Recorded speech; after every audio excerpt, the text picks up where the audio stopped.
My girlfriend got angry at me because I think women with high body counts are whores. I think men with high body counts are losers. But you do know that women with high body counts get treated way more harshly than men. And yeah, you're right. Double standards exist. Guess what? Men's suicide rates are higher. They're lonelier. Women are happier. They are more of college graduates. But guess what? Being a man is also better and easier. Being a woman is also worse and harsh. Guess what?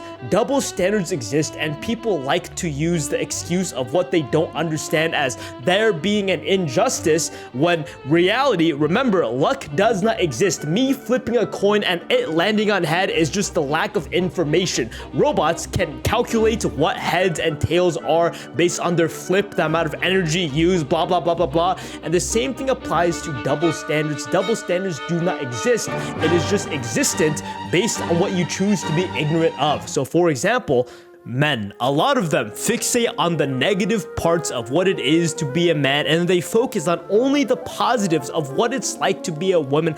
Ugh, it's so easy to be a girl. I just have to look pretty and then I get everything I want.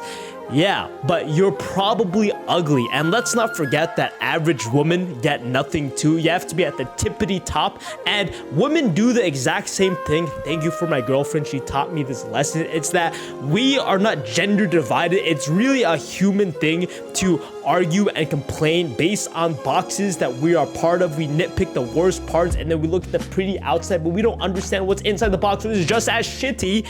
I saw this TikTok where this girl is like, oh, if I was a man, I'd learn how to surf, I'd learn how to cook, I'd clean my room. That's you can still do that, by the way. And again, the post has 230,000 likes, and it's not to slam dunk a bitch. Instead, it's to represent humans overall, because a lot of people agree with the post, but it's her calling out men for being misogynist while she's being a misandrist, and then also trying to push on the double standard. And here's the question. We do know that it's not like this for men. We do know it's not like this for women. But why do we choose to be ignorant of the fact? It's because it excuses us of accountability. If you no longer have the excuse of, oh man, I can't blame being a man anymore. Fuck me. I can't blame being a girl anymore. What else can I blame it on? Well, there's not much else to blame it on. Maybe you can blame it on your sexuality. Maybe you can blame it on your height. Maybe you can blame it on your attractiveness, race. But at some point, if you have my ideology of removing luck and double standards and ignorance from your excuses, you run out of excuses and you take accountability for what you have to have. And here's the other thing. People do not understand that double standards is when you are treated unfairly based on the circumstances of whatever you have, but people only recognize double standards when they are the one being treated unfairly. But guess what?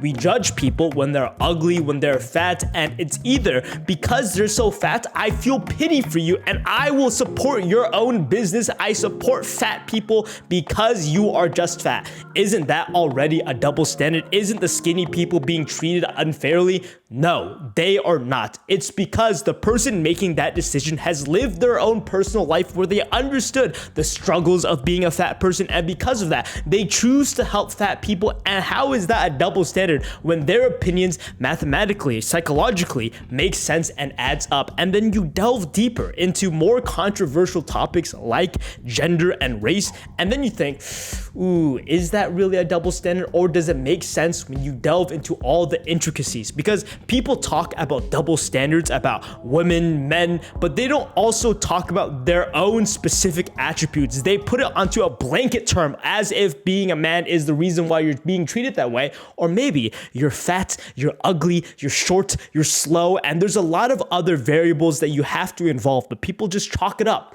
to being a man, to being a woman, when it could be a lot more.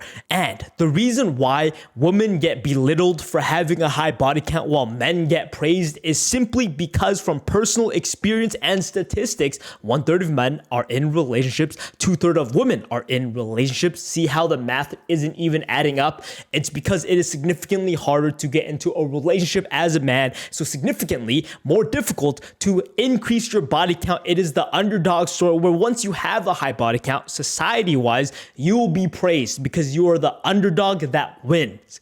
But for me, my opinion is having a high body count is bad overall, and this is specifically for the people who have the options to increase their body count. So women and men who are, very successful in the dating market or whatever the fuck.